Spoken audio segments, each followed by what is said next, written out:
Dear students, welcome to Social Science class, History Lesson 2, Development of Industries in India.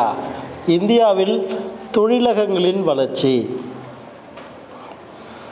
Basis of Industrial Development in India. இந்தியாவில் தொழில்துறை வளர்ச்சியில் முக்கியமாக பல்வேறு கட்டங்கள் இருந்தது. There are 4 types of bases. First A.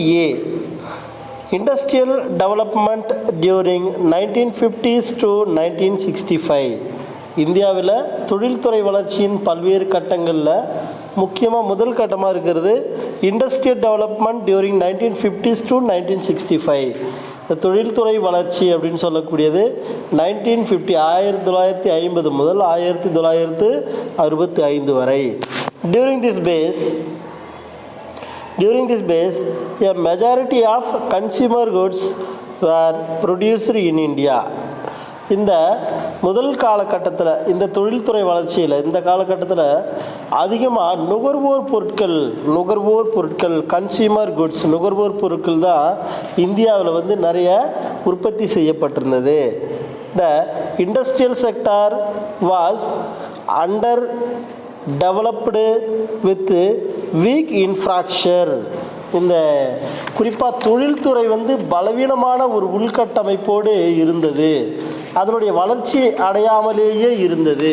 இப்படி நல்ல பலவீனமானன்னு சொன்னால் ஒரு ஸ்ட்ராங்கான ஒரு பொசிஷன் இல்லாத நிலையில் உள்கட்டமைப்புகளில் வளர்ச்சி அடையாத நிலையில் இருந்தது. Technical skills were in short supply. அப்போ இந்த தொழில்நுட்ப திறன்கள் அப்படின்னு சொல்லக்கூடியது டெக்னிக்கல் ஸ்கில்ஸ் வந்து எப்படி சார் இருந்தது அப்படின்னு சொன்னால் வேர் இன் ஷார்ட் சப்ளை குறைந்த அளவில் தான் இங்கு இருந்தது. The first 3 5-year plans were very important because their aim was to build a strong industrial base in independent India. இந்தியாவில் முதல் 3-5 ஆண்டு திட்டங்கள் வந்து ரொம்ப ரொம்ப முக்கியமானது. ஏன்னா அந்த முக்கியமான திட்டத்தில் அதாவது அதனுடைய நோக்கம் என்ன அப்படின்னு சொன்னால் சுதந்திர இந்தியாவில் ஒரு வலுவான தொழில்துறை தளத்தை உருவாக்கணும். என்ன it was very important because the aim was build a strong industrial base in independent India. And then these plans mostly focused on the development of capital goods sector.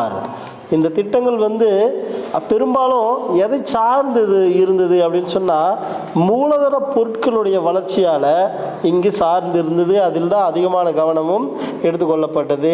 As a result, this space witnessed a strong acceleration in the growth rate of production. அப்போ இதன் விளைவாக இந்த காலகட்டத்தில் உற்பத்தி வளர்ச்சி விகிதம் வந்து ஒரு துரிதமான வளர்ச்சியை அடைந்தது. And the next topic, next base B, industrial development during 1965 to 1980. Industrial development தொழில்துறை வளர்ச்சி 1965 முதல் 1980 வரை. As the first 3 5-year plan mostly focused on the development of capital goods sector, the consumer goods sector was neglected. இந்த முதல் 3-5 ஆண்டு திட்டங்களும் முக்கியமானது. பெரும்பாலும் அந்த 3-5 ஆண்டு திட்டங்களும் அங்கே இருக்கக்கூடிய மூலதன பொருட்கள் துறையில் அதனுடைய வளர்ச்சியில் அதிகமாக கவனம் செலுத்தி இருந்தது. அதில் இந்த consumer goods sector was neglected. இந்த நுகர்வோர் பொருட்கள் வந்து அங்கே புறக்கணிக்கப்பட்டது, ஏற்றுக்கொள்ளப்படவில்லை. And then the consumer goods sector is the backbone of rural economy.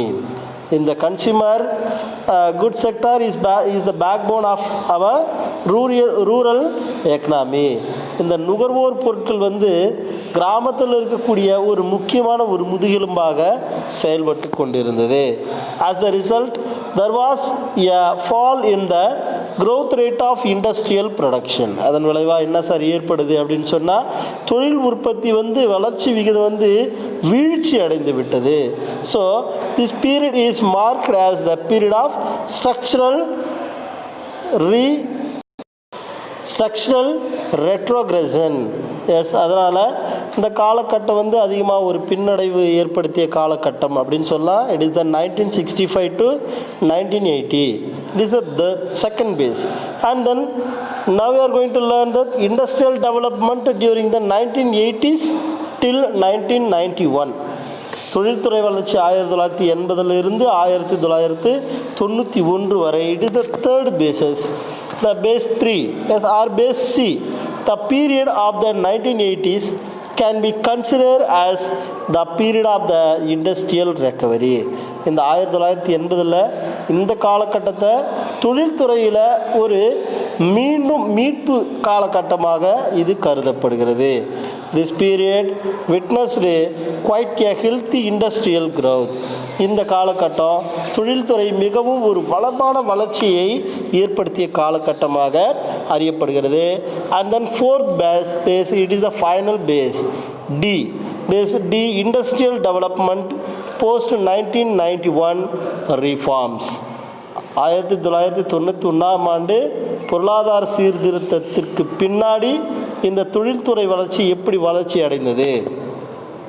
The year 1991 ushered a new era of the economic liberalization. 1991 பொருளாதார லிபரலைசேஷன் அப்படின்னு சொல்லுவோம். அதாவது தாராளமயமாக்கல் ஒரு புதிய சகாப்தத்தை இங்கு உருவாக்கி இருந்தது. India took a major decision to improve the performance of the industrial sector. India வந்து ஒரு முக்கியமான தொழில்துறையில் ஒரு முக்கியமான ஒரு முடிவை எடுத்து வளர்ச்சி அடைந்த காலகட்டம் இந்த fourth phase. And then the 10th and the 11th 5-year plans witnessed a high growth rate of industrial production. இந்த 10th and 11th 5-year plan அப்படின்னு சொல்லக்கூடியது, அதாவது 10 மற்றும் 11வது இந்த 5 ஆண்டு திட்டங்கள் வந்து தொழில்துறை உற்பத்தியில் நல்ல வளர்ச்சி விகிதத்தை ஏற்படுத்தி இருந்தது இந்தியாவில். The abolition of industrial licensing, dismantling the price control, dilution of reservation of small scale industries and virtual abolition of monopoly law enabled India industry to flourish. The new policy welcomes foreign investment.